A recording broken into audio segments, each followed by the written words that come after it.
Hi, everybody. This is Kathy L. Murphy, and I'm reporting live from my little cabin in the woods, Murphy's Law, here in East Texas. And tonight we have a fabulous author. And not only is she an author, she is a reigning queen that I'm going to explain here in a minute. But she's here tonight. She's going to be discussing her orchid books, but in particular, Orchid Blooming. It's the most beautiful cover. And as you can see that I have put on my orchid top and put orchids in my hair with a few random clippies in honor of her. And I'm very excited to have you here, Carol. I am thrilled to be here. Great to hear Well, from you. you even autographed my book and everything, but I just want to share a little bit about you for people who don't know or who may be listening, because we're recording this for the Pulpwood Queen Channel. But Carol is an award-winning author. And when I say award-winning, I want to say I don't think I've ever seen anybody win this many awards. But she's the author of Goodbye Orchid, which won 16 literary, and I know that's more now, including the American Fiction Award, the IAN Outstanding First Novel Award, and the Royal Dragonfly for Disability Awareness. Parade, Travel plus Leisure, and BuzzFeed named Goodbye Orchid a most anticipated read. Absolutely. Glamour magazine recommended this modern, important take on the power of love. That's important. And the International Pulpwood Queen selected Goodbye Orchid as a bonus book of the month. And I'm going to interject in here real quick, because at our last 2024 Girlfriend Weekend in Amelia Island, we were over the moon having our first live event in years. And Carol is our reigning hairball queen. We have a great big bowl of hairball on Saturday night, and by popular vote, she was the winner. Now, another quick interjection. A Michael entered the waiting room. Do we know a Michael? Let me think. No last name. I'm expecting a few guys to come. If you know a Michael, text him, because we made the mistake of letting a guy in at one of our meetings, and it was a travesty Oh because gosh, he was in yeah. the middle of a sexual act. Should And we maybe stop the recording briefly, just peek to see who Michael is, and then just start well, my. I don't know if I can find. He disappeared. He disappeared. If they don't put their picture or their last name, I'm Mhm. sorry. So for all of you who are going on Zoom, be sure and put a picture, not just a blank, and be sure and list your name, because I did have to ask who Abby Sue was, because I didn't know it was you, Bambi. So, but we're thrilled for you to be here, Carol, and we're going to continue. So I want you to tell us about, first of all, how you became a writer. I mean, what's your backstory?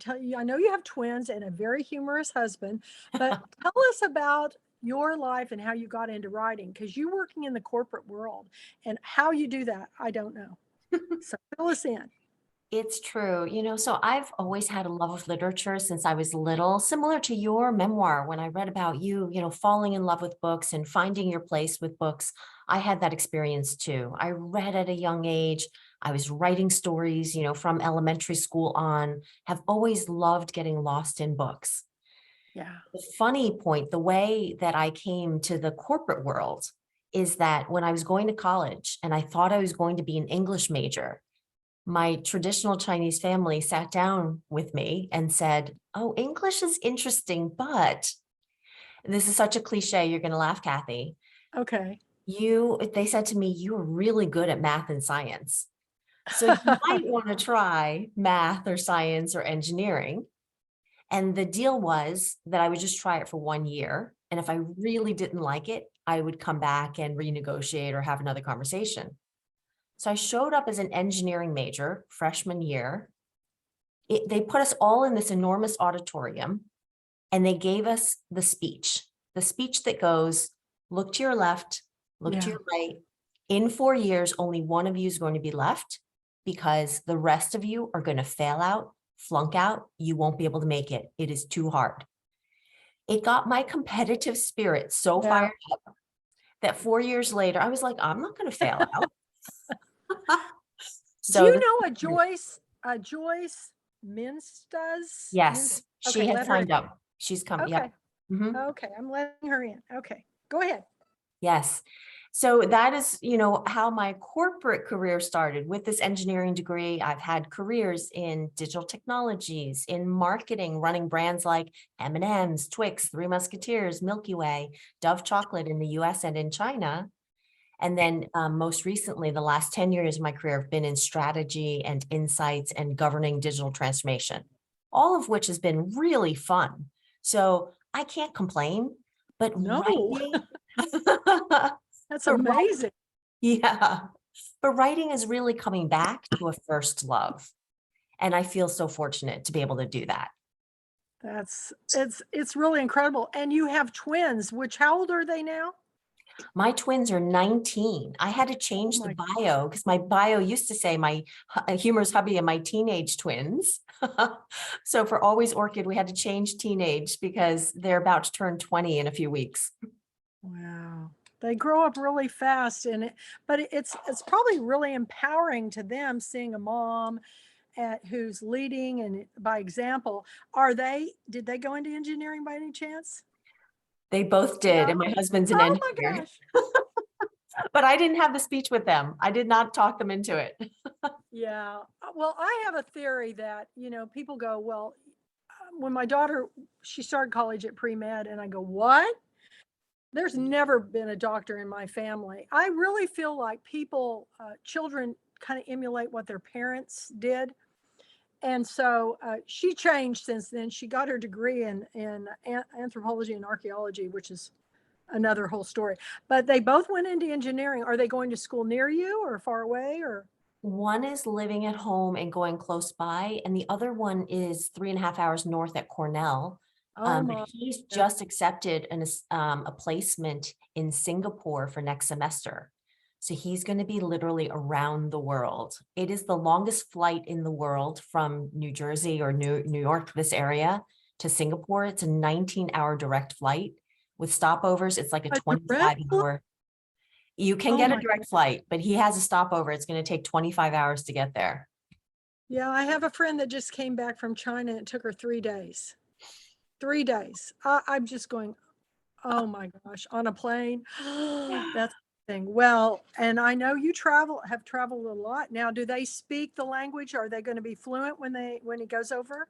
We'll see. When Orchid, the fact that Orchid wants to go to China, spends time in China, it does come from my personal experience. I had an international assignment with Mars, 2 years based out of Beijing, and the kids at that point were 7 when we arrived and 9 when we left. So they did learn some Mandarin while they were there. Now they've forgotten a lot of it, but I think it'll come back. It will. It will. I'm sure of that. So, well, you are now an empty nester, except, well, you have one going to school there, but you will be soon. It happens so fast. I mean, I can't even, but it'll give you more time to write. So you've written, how many years did it take you to write? You've got 3 books. I know, So it's true. It's true. And that's, I'm really going up the learning curve, Kathy. You'll be so proud because I think from the time I started Goodbye Orchid until it released was about 7 years. So that was a yeah, long period the because first one always takes you the longest, finding always. an agent, finding a publisher, all of that. And then between Goodbye Orchid and Orchid Blooming, it's been 2 years. So Yeah. that's sped up quite a bit. And then between Orchid Blooming and Always Orchid, I yay. have my copy. I wanted to tell you, I do have it. So I'm Yes, very just excited. 1 year. So I do feel like the pace is accelerating. Well, and I want to announce to everybody, since we are going Zoom, I usually wait and announce the books but I've kind of been announcing it as I go along so we can get a lot of people coming to our event. But we're doing it Zoom, and this was because more people could come because we're having a Zoom convention this year, especially the international authors and people in various parts of the country. It is so hard to get to Texas. It didn't seem like it was that hard to get to Amelia Island, but everybody wanted back in Texas. And then when the East and West Coast found about it, and they go, "Oh, can you please go back Zoom?" And I said, "Well, I'll leave it up to you. If you all sign up now, I'll have it Zoom. I'll have it live. If you don't, if you wait, it's going to be Zoom." So I'm going to make Always Orchid another official Pulpwood Queen Book Club selection. And I know you're coming. I've invited you to crown the next hairball queen. So you don't have to give away your crown. I'll have one for them, and I'm going to try to do that from now on. So keep your crown, and I think you brought it anyway. So tell us what how do you do this? I mean, I don't know what your hours are, but I know the corporate world for my ex-husband was very much involved, and you're never home. I mean, he was always gone. So how do you juggle writing and your work? I have maybe some philosophical answers and then some pragmatic answers. Right. So philosophically, I do think that the more clear we all become about our purpose in life, our why, and I think you have that clarity, Kathy. I do now. It's so inspiring. Yeah, it's so inspiring, the things that you do for literacy, for authors, for art, just by being your authentic self. And I find that myself as well. The clearer I am about my mission, and I've actually articulated as inspiring hope and empathy for people and planet. That's my Mhm. mission. And the clearer I am about that, the better I can prioritize my time, focus on the things that are important to me, say no to the things that aren't important to me. And so Right. therefore I can just, actually accomplish more of the things that I love, including my career, including writing, speaking, serving on boards, giving back to the community, and of course, my family and friends. I also do have to say, Goodbye Orchid was dedicated to my humorous hubby because he does a lot around the house to help me be the best person I Oh, can be. you are so lucky. Yeah. So lucky. I That, know he is that's the really, new generation is that way. My daughter's boyfriend and my other daughter's husband, they all work together. And I go, thank God, because this world needs to change. We've had so much weight on our shoulders, and I'm trying to empower women by sharing their stories. So thank you for sharing that. Hey, I don't know if you're anywhere around, but thank you. Telling, he's actually, today it's primary election. So he's working at the election office. He's an okay. election official. So he's there. It's a long day working the polls, making sure people can vote and vote fairly, and to, ensure the process is done well. So that's where he is today. He's not home today. Well, that's great. Well, good for him. That's a wonderful service to do, especially in these trying times. So do you write in the morning or in the evening or just whenever you get a chance?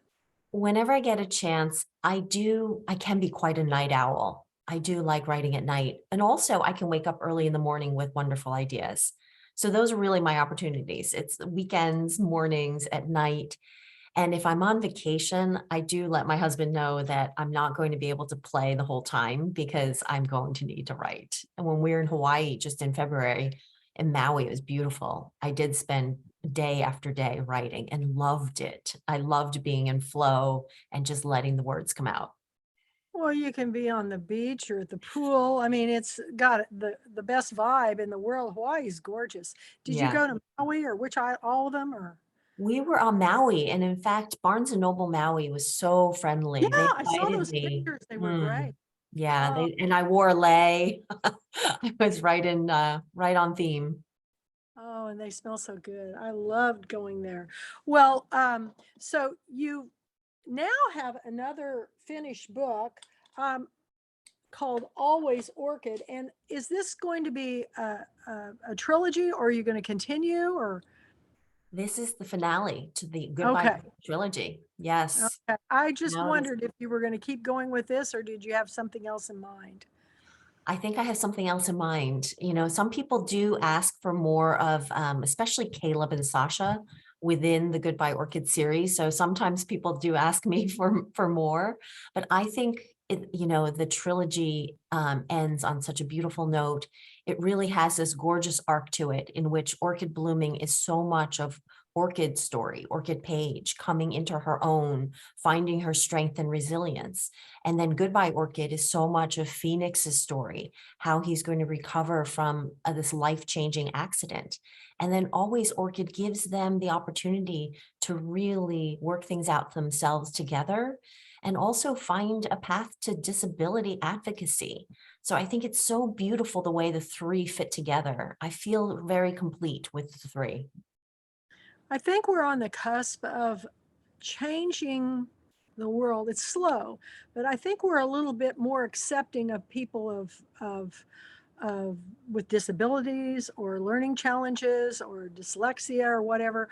I can remember when I was a kid, we didn't even know what half these things were. They just put everybody into this class called that they couldn't figure out what was wrong with them, special ed. And it was heartbreaking for me because one of my friend's older sister was put in special ed because she couldn't read.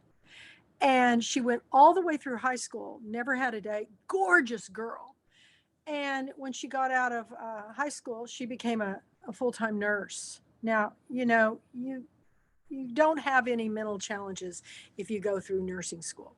And but that once they put her in that box, they just kept her in it all the way. And, you know, it's so frustrating to me when I see somebody, prejudiced against somebody that has a disability or, um, no compassion or empathy. So good for you for writing these stories. And that's the stories I like to share, the ones that enlighten, they educate, but they entertain. I mean, there's nothing in your books to me that are, preachy, after school special.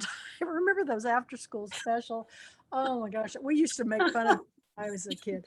But I like to share and men's stories too, because we've got a lot of men telling women's stories. I always think of Memoirs of a Geisha by Arthur Golden, one of Mm. the best books I've ever read. I still can't believe a man wrote that book. But I am thrilled for you. And what are some of the latest awards that you've won for your books? Yeah, so Orchid Blooming, I think since we saw each other, it also has amassed 16 awards like Goodbye Orchid. And so so many that I'm proud of. I mean, they're all just really honors and so special to be acknowledged for women's fiction, to be acknowledged for multicultural fiction because Orchid is half Asian, just like my twins are, to be acknowledged for disability awareness, as you were talking about earlier. Some of the latest ones, there's a ribbon behind me. I don't know if you can see the I see blue. it. I see it. Yes, the Chanticleer Yeah. Chatelaine, first place. Goodbye Orchid had taken home that honor 2 years ago. And then I just learned, a handful of weeks ago that Orchid Blooming also won first place in the Chanticleer Chatelaine Awards. So that was a wonderful surprise. And then Always Orchid was actually shortlisted for the Hawthorne Prize for Fiction, Oh, great. which Great. Janae, who's on the line, won the I Hawthorne know. Prize a year ago. I heard that. I'm so happy that she's here. Well, it is so important that when you win these awards, we share this. And of course, it is so hard. It used to be, people said it's harder to get a book published than to win the lottery. Well, now I don't even know what level we're at because the only books that are getting published by the major publishing houses today are the ones that have humongous followings and deep pockets and major, you have to have over 100,000 in sales. And so if you get into a major publishing, I was lucky. I think I was one of the last ones that got in with Time Warner, and then they sent me on this month and a half book tour, and they gave me advance. I mean, those days are gone. So I've often thought, hey, I'm going to be 67 this summer. How am I going to keep this going? But you know what? I always think about, if I'm not doing what I'm doing, who's gonna pick it up? Nobody. I can't think of anybody who's doing what I'm doing. So, and I'm hearing more and more from publishers every day because they're reaching out to me wanting to know if I'll read books. And I haven't seen that in a long time, except for Simon and Schuster. Simon and Schuster's always kept very close into sharing their reads. So what advice would you give to anybody who's out there that wants to get into writing in this? I mean, it's as serious in writing as it is the Olympics. What would you suggest to someone who really feels driven to write a book? I mean, listen, I think it's a beautiful calling and I follow do too. your passion. Really, we have stories to tell. And it's a shame to not let them be told. And, Absolutely. I think it's important to get our stories out. And it's beautiful that you shine a light on people's stories that might not be seen. It really is important work because it does deepen our empathy, walking in someone else's shoes through story. Well, I thought about it and I thought, I've tried a lot of different things. I've tried Book and Film Club. I've tried, the Shah Rukh Khan Book and Film Club has brought me the biggest audience I've ever had in my life. 70% of my viewers on the Pulpwood Queen Channel are from India. And then next is the United States, and third is the UK. But I was thinking about, all the paintings that I do, because I'm an artist too. Like, we have two lives. Are all stemming from books. And I said, why don't I mention that? So I started out with you, Carol. I've always been in love with orchids. And I have done many paintings of orchids, and I always keep them. But this one I'm not going to keep. I painted this painting. It's an alcohol ink painting, and it's mixed media in a repurposed vintage frame because I was inspired by, I was getting ready for knowing that you were coming up in the queue, and I thought, I need to paint orchids again. I go, well, why don't I tell the world that the art that I'm doing is inspiring me because they tell a story. Your books are telling a story. So if this art can help people go, man, maybe I should read the book. So whoever buys this piece is going to get a copy of your book. And Wonderful. did you send me some autographs? Do I have some autographs from You you? I do think I have do. some book plates. You have some of my book I'll plates. put one in there, and I don't know. It may be the newest one. I don't know. Maybe the first one, but I've decided to do that, and I just finished one of the Taj Mahal with an elephant, and I did that for Laura Bernhardt because I love her book set in India. So, and I did it for Angie Gattani. So I'm going to continue this pattern. So those of you out there that have books, it's going to take me a while, but I'm going to start working all my authors in to create, because I do it anyway. And it also gives me inspiration to tell that story. So I'm just thrilled for you. I want to open up the conversation to all that are here today. It looks like you have some good friends that have shown up. And anybody have a comment or a question you want to begin with? Just speak up. I have a question. Okay, Suzanne. Well, Hey, hi, Carol. you're I'm here. sorry I was late, and today I How's your didn't have haircut? classes. Thank you. I So like usually it. I have classes now, but I know there's kind of there are a lot of similarities between your work and mine. So one of them is disability. Like I write a lot about disability as well. So I was wondering how that became a theme in your work. Yeah, I mean, it's a few things. One, I am a mom to a kid with special needs, so it does, really give me so much heart for that to, shine a light. Kathy was talking about how do we help people overcome prejudice? How do we, change stereotypes? How do we ensure the nuance is shown and that people are educated and, to deepen empathy for different disabilities. I mean, so that's one, but I often say the Goodbye Orchid series itself was inspired by seeing stories about combat wounded veterans in the news. And so the whole series really is inspired by wounded veterans. And even though the characters aren't military veterans themselves, the military theme does play through the book.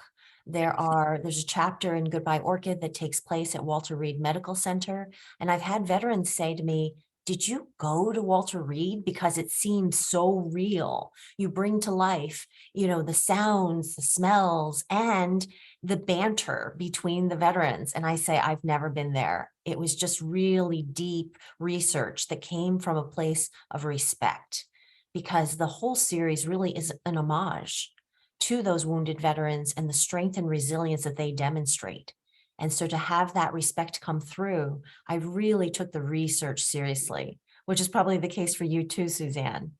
So for me, it was researching with surgeons and doctors and psychologists and with veterans themselves, both secondary research as well as primary research, talking to veterans themselves was such an honor, is such an honor.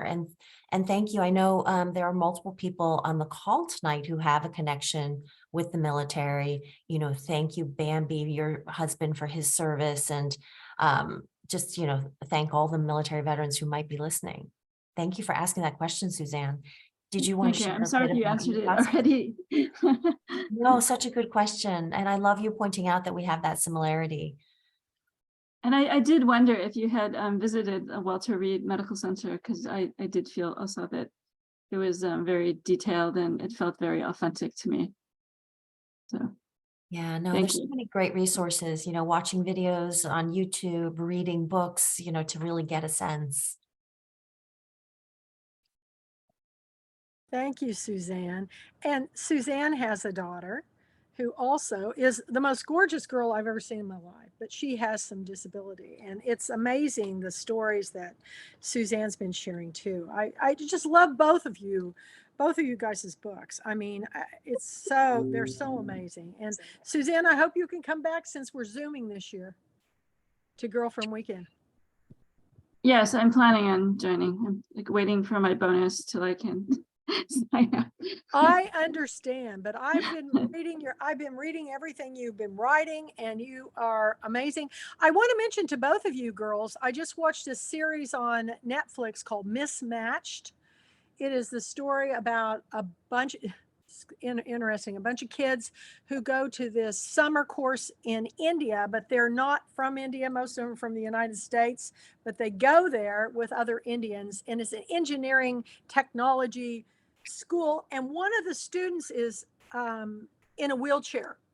Mhm. And his story is the most powerful thing that made me watch the whole entire season.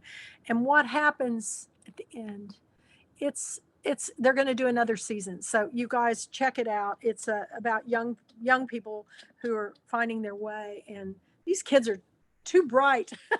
They're Is pretty it a smart. reality TV series? Is it No, reality it's TV or drama? a film, and it's very well done, and it seems more realistic than like those after school specials that I used to watch about Right, yeah. teenagers. It's real issues, and it touches on all kinds of things like,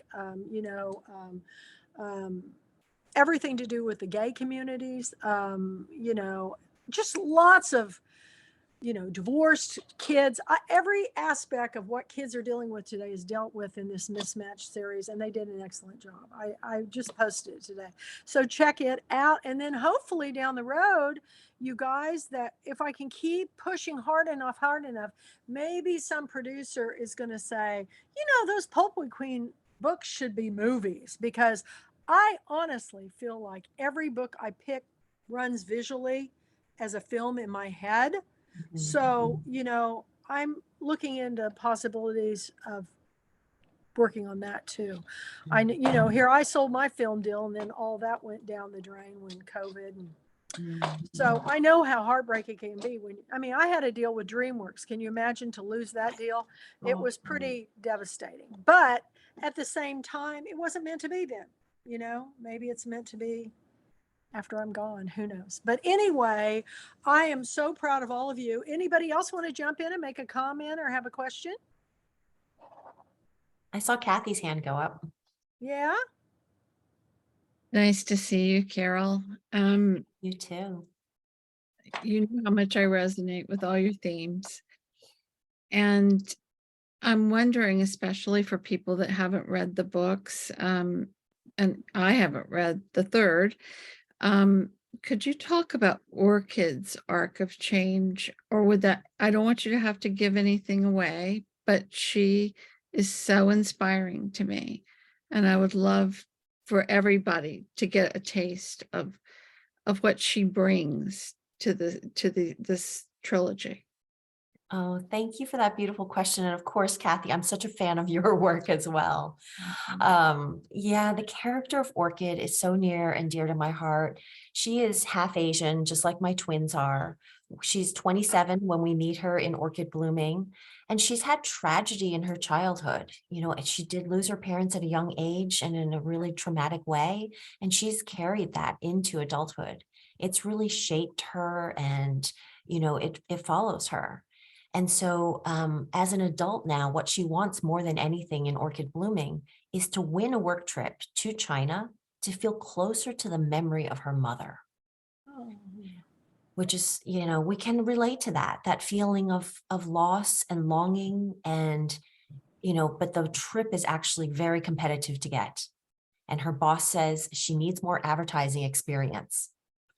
So she meets the head of an ad agency, and she's a smart cookie. So she convinces him to mentor her. Except she's promised to keep the relationship all work. And we know sometimes that can be very hard. So Orchid Blooming really, truly is about how she blossoms and finds her inner strength and resilience. Kathy, you talk about loving orchids. I've learned a number of things about orchids that I think are so interesting. I know you shared that. Oh, it's so beautiful. I think orchid is the perfect name for this character because orchids have a reputation for being delicate. And I certainly believe that. When my books came out, I was getting orchids as gifts from friends and feeling Yay. responsibility and, oh no, the orchids are going to die because they're so delicate. Yeah. But orchidologists say when you study orchids in the wild, they can grow on bark, the bark of Yeah. trees. They can grow without soil. They pull moisture out of the air. They're actually incredibly resilient and hardy. And so that is Orchid, the character. She, perhaps Phoenix and others believe that she's delicate because of the tragedy as a child, but inside she's incredibly strong and resilient. So Kathy, thank you for asking about her. Oh, absolutely. I love her so much. And like I say, I resonate with her in a way. When I was young, I was that woman, and there are things in my past that are similar to her past. So I really love the character. So thank you for writing her. Oh, thank you. Those words mean a lot to me, Kathy. If you can get one person that, takes away a personal experience from your reading, to me, that's worth the writing the book because, we all write. I truly believe true writers write because it's a calling, like you said, Carol.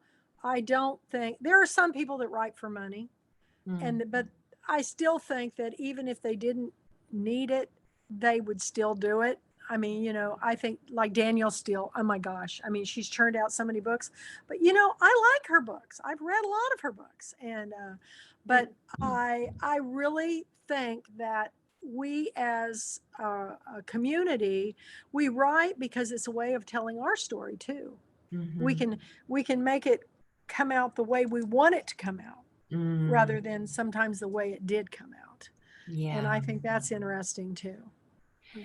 And that is a beautiful theme, Kathy, that plays out in Orchid Blooming. Do you remember when Orchid Blooming, her therapist actually said to her, one way to deal with that tragedy as a child is to write about it and write about it with the outcome that you wish for. That scene was inspired by working with Caroline Levitt as my developmental editor. Oh, well, she's fabulous. I love Caroline. Yeah, we She- got to get her back this year. She's got a great new book. So Yes, Days of Wonder. yeah, she's the best. I love her and I love Algonquin, and she's just been a tremendous asset to our organization too. So, oh, well, if you work with Caroline, you're working with the best. She's fantastic. So anyway, hi, Carolyn, if you watch this, your ears Hi, are burning. Carol. I have a question. Hello. Hi. I love your books, and I love the main characters, but I really think you bring your secondary characters to life.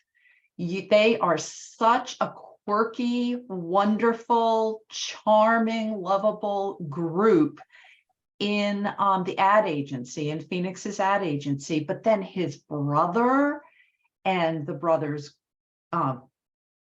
girlfriend.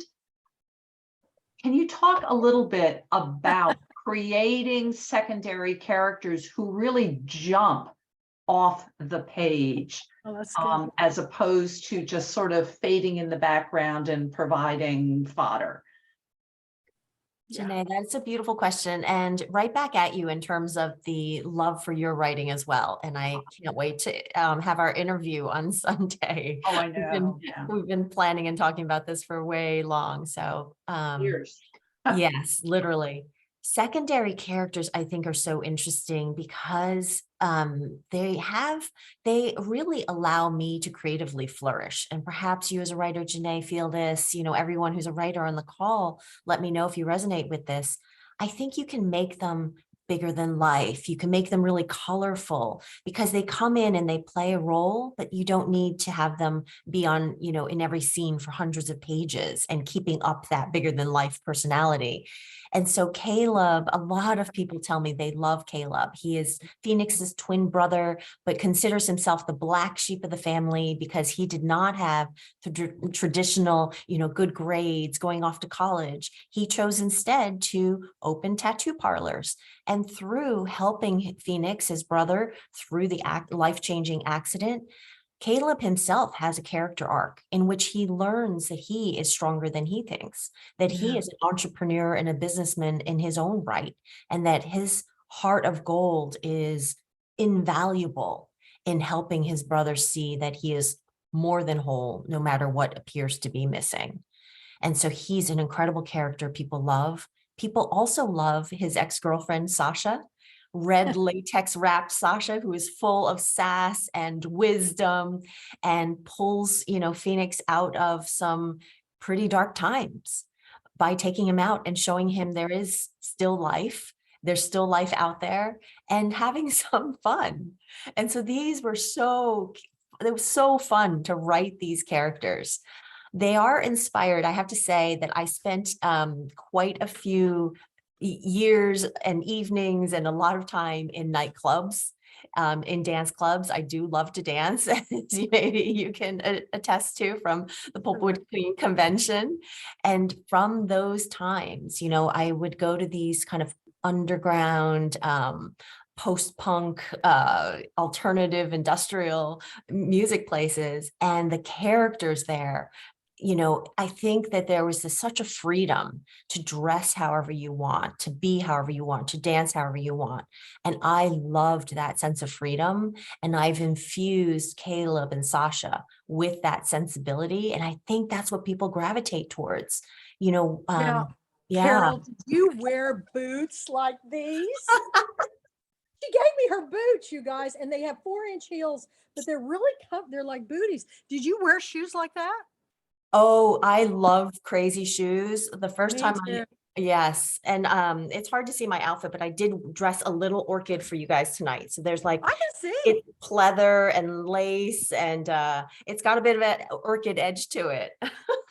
I love it. I love it. Well, I love to dress up. So, I think your whole vibe at the ball was well taken. You're the perfect queen. The perfect queen. But so that's where you get some of the ideas. Yeah, that's great. It's interesting. Do you think that authors also, in a way, are teaching? I mean, not in the way of like in a classroom, but when you learn things from reading the books, not in a preachy way, but I'm really thinking that authors in some ways are like teachers for us. It's always been the poor man's psychiatrist's couch for me, is reading. But what do you think about that comment? I think it's absolutely true. It is teaching us about human psychology, about life, about being. Sometimes we say writers write to process, to figure out, what do we think? And to play out scenarios. What would happen if the world takes this turn or that turn? And therefore, I do think the work of an author that we need to feel some responsibility, because Right. we're painting pictures of possible futures. Right. And that's why my work ultimately, even though my characters can go through really challenging times and go to dark places, ultimately there's such a sense of positivity and optimism and possibility, because I want to paint that picture of a world that can be better, a world in which we recognize our interconnectedness, a world in which we love and cherish each other. That's a world I would love. And so I paint that picture in my books because I think that when we imagine what can be, then we can start creating towards that. You know, you're highly intelligent. I mean, you are really over the charts on how you do all that you're doing. Have you ever thought about taking this trilogy and writing a screenplay? I don't mention this to most people, but if anybody could do it, it would be you. Because if you had a, and you know how to pitch, I really think you should think about that, because this would be a great Netflix series. And I think you have such a great way of articulating the characters and the plot. I think it would come very easy for you. Just saying. That's a huge compliment, Kathy. Thank you. I actually have thought about that. In fact, the publishing company that I set up, Azine Press, I set it up for not only novels, but also for screenplays, because I can see that. And, you know, you say when you read, it rolls through like a film in your mind. For me as well. These stories are very visual. The characters are very fully formed, like real people that can take a ride in the car with me when I go to the grocery store. You know, I think that's such a beautiful compliment. Thank you, Kathy. Do you wake up in the morning, in the early morning? I have these dreams that everything comes into focus. Does that ever happen to you? Yes. In fact, people have said use that evening time to feed your subconscious a question that you want your subconscious to work on. So before you fall asleep, be a little intentional to say, what is it that I'm working on? What seems ambiguous or difficult right now? Because your subconscious may give you an answer or some focus when you wake in the morning. I think that we're not only stronger than we think we are, we don't utilize our knowledge of everything that we've learned as much as we can, because we're so busy right now dealing with COVID and life. But you brought up some really great topics. And do you teach workshops too on writing? I do. I have loved speaking at writing and publishing conferences. I just came back from speaking at IBPA in San Diego last month, talking about being able to set up my company as a B Corp, as a benefits corporation, which means it's a for-profit company, but it has environmental and social justice goals built right into the mission, which is so important to me. I really pride myself on being a purpose-driven leader. And so that's very consistent with that mission. And then I also speak about author brand. I speak about translating that brand into a visual identity. I speak about marketing strategies and marketing mindset, because sometimes people feel shy about talking about themselves, talking about their work. And I remind them, if they're clear on their mission and their why they're writing, then actually when they talk about the work, it's not about the ego. It's not about trying to get attention on yourself. It's about shining a light on your mission. You know, Suzanne and I were talking about shining a light on disability awareness. That's a very inspiring mission that can take a whole lifetime to accomplish. Yeah. You know, and so when we shine a light on our work, we're really helping for our work to do what it's meant to do, which is to deepen empathy around disability, in Suzanne and my case, or in, you know, so many, every author that I meet through you, Kathy, every Pulpwood Queen author, they do have a mission. Their work has such deep meaning. Well, I hope that I'm encouraging all of my authors to know just how important this is to me. It's not a job. It's literally my life's mission, because books saved me when I was a kid. I was a mess. I was very shy, and nobody believes it. But I found my voice because I had read stories where people were in similar situations and in worse. And I thought, quit feeling sorry for yourself, get busy, and I think that's what we have a really bad habit of doing, is we have pity parties, and no, I won't stand for it anymore. And I hope I encourage all my authors, what's the worst thing that can happen? People say no.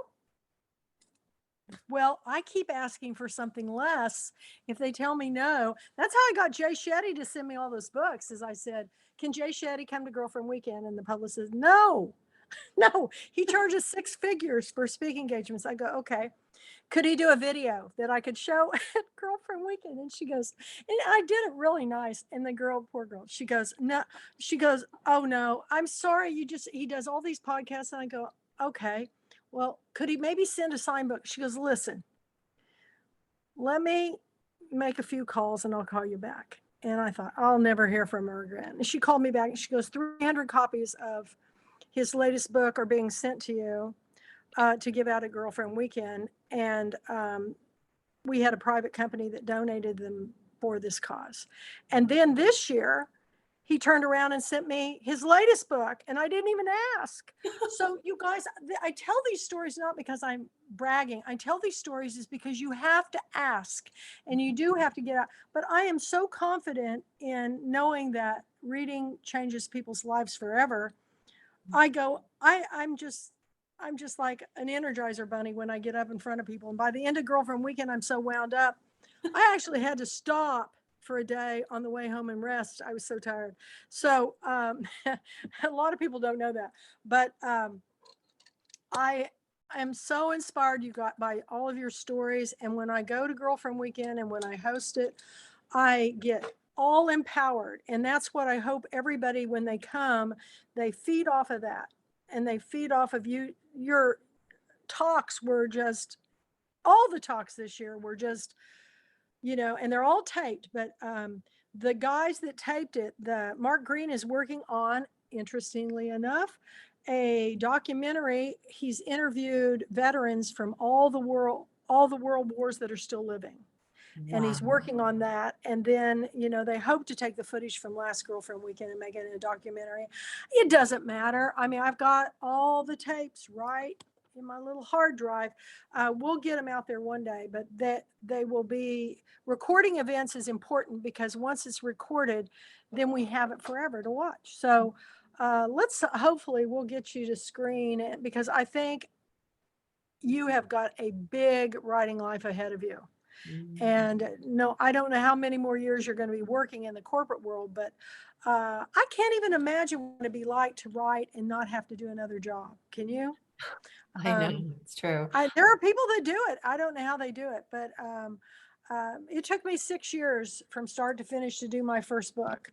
And I was late on delivery but I was working full time. I had 2 little kids, So I understand where you're coming from. Anybody else want to remark on any of this conversation? I don't want to disclude anybody. Janae?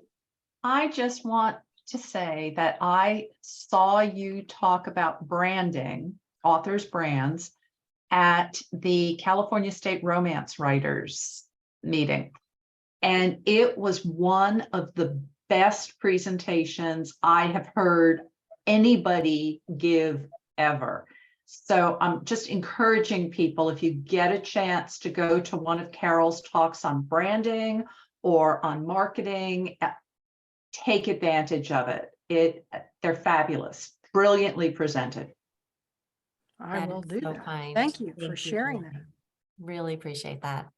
Yeah. And it's because, I've been a professional marketer. I've run multi-million to billion-dollar brands with tens of millions in working media a year, and a suite of agencies reporting to me to run those brands. And what I do is translate that experience into what's relevant for authors, and I make it actionable and understandable for authors.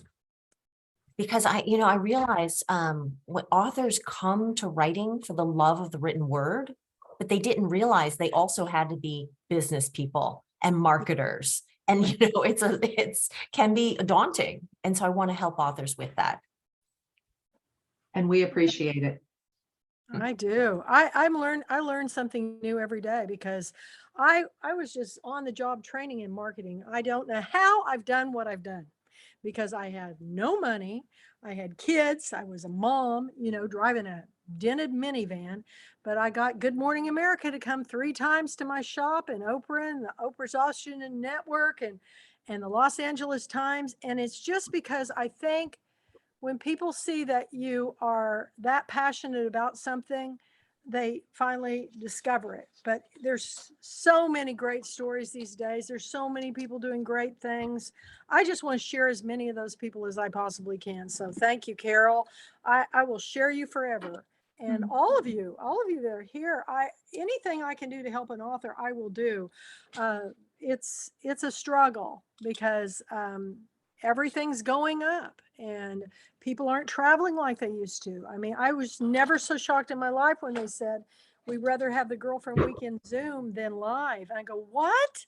But we had so much fun. And they go, well, we can't come if it is going to be in Texas. So, I have to go with what people are asking for. So, but I'm going to make it so much fun that maybe for our 25th anniversary, everybody will ask us to have it back live. So we shall see. But your new book, Always Orchid, is going to be on the list. So, and you've got a little contest or a little thing you put up on the blog today. You want to share that, Carol? Yes. So, and Humorous Hubby just came home from the polls. So I said for him to come on camera for a moment. I absolutely am dying to meet you. You're the best husband I've ever met in my life. Your wife has been really Carol thinks I can have still improvement. Don't we all? So tonight, so I'm thankful to meet you because Nice I'm to meet Kathy you. Murphy, the Pulpwood Queen, and thank you for letting her come because she's very inspiring to all of us. Thank you. I'm glad. That's great. She is Yeah. to the rest of us too. Oh, thank you. Yeah. So Kathy was just asking about the fact that it's Women's Fiction Day this week on June 8th. And as a result, the Women's Fiction Writing Association is running a promotion, a giveaway. There are dozens of authors participating, amazing authors, probably some who are on the call tonight. I'm sorry if I don't know everybody who's a WFWA member. So for instance, anyone who signs up for my newsletter between now and the end of June 8th has an opportunity to win an Orchid Blooming ebook. And I'm so happy to be able to give that out. And there are just, so many great prizes for everyone. So definitely check out the WFWA website and go to carolvandenhende.com/contact to sign up for my newsletter and a chance to win. Fantastic. Well, this is an opportunity you don't want to miss, everybody. And I'll be sure and mention that on the post when I put it up on our YouTube channel. So Carol, what are some words of advice you want to give out as we're rounding up this evening's meeting? What is something you want to leave everybody with that you feel like is very important to you? The one thing I want to call out, and I think it is so true to your brand as well, Kathy, is that community is incredibly important. This is what we are here. Honestly, all of us being together on the Zoom, whether you're live here or listening later, we're part of a writing and reading community that we value literature for enriching our lives, as Kathy so eloquently said earlier. And so just thank you for being part of our community. And I really, really treasure that. Yes, I thank you so much for taking time out of your busy schedule. I can't even imagine. I'm kind of stuck here in my little cabin in the woods, but I am thrilled that you're here, and it's very nice to meet your husband. And maybe he'll come to our Zoom. I'm telling you, bring your husbands. You might be surprised what you find out, a girlfriend. Your wife is the reigning hairball queen. I mean, this is a very sought after an award because I'm telling you, you have to really bring it. And so we're thrilled that she's going to pass the crown. There is a funny story, Kathy, with that hairball queen. I'm on a Zoom. When You said they're your husbands, I'm on a Zoom.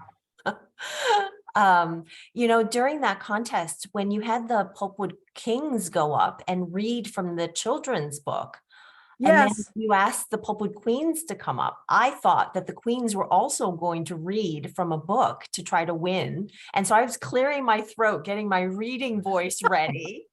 And then the DJ puts on this, you know, pumping bass line, and all of a sudden a dance party breaks out on the dance floor. It took me by complete surprise, but I Yay! loved That's it. what I want to do. I want to catch people off guard because that's when our true selves really come out. But the sexy reading contest came by from Nathan. Oh, gosh, he's a Canadian actor. He played on a television series where he was a mystery writer.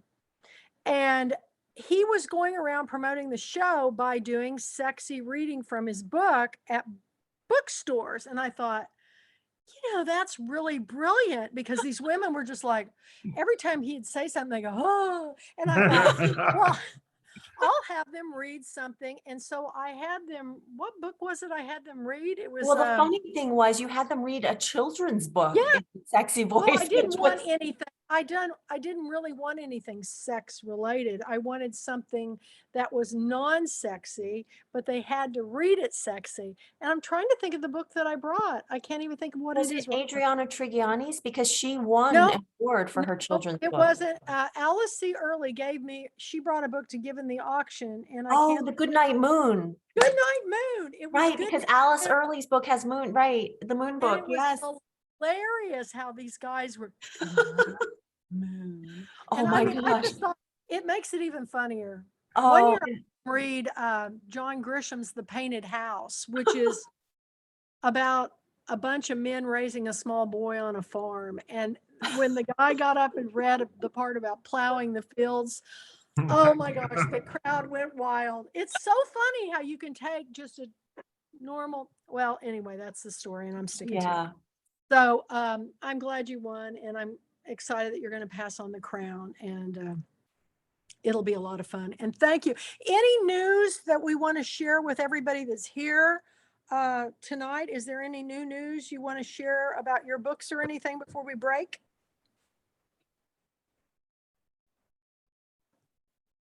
Wow, no news. Okay. Well, you know, as an official Pulpwood Queen author member, you can post every day on our page on Facebook. I just, you know, tag me so I'll know to approve it, but because I'm painting and doing lots of stuff. So, but Carol has 4 blogs up. So you can still go on there and talk to her, whatever. And we just thank you so much, Carol. I'm so looking forward to reading next time. You know, always Orchid, and I'm going to miss Orchid because, you know, I almost named my oldest daughter Lavender, and it was Oh, between Lavender and Paige, which is kind of weird, but I changed my mind because I decided to name her after my grandmother and my sister, which their names were Helen and middle name Lane, and then I just put them together. But I still, Lavender came from Orchid. So anyway, everything's a love story it. to me. Love it. Everything's a So many story. great So stories. keep sharing them, and you two now have a wonderful night. Okay. I love it. Thank you so much for everyone for coming, and for Robin and Bambi who are on. They actually look after my my Instagram and my Facebook pages, and really appreciate that. Thank you. Well, So kind. fantastic. Yeah. Teamwork. Yes, teamwork. All right. Well, you have a good night. I'll say goodbye from East Texas. Remember, it's all about the story, everyone. Bye-bye for now. Bye. Yeah. Bye. Bye.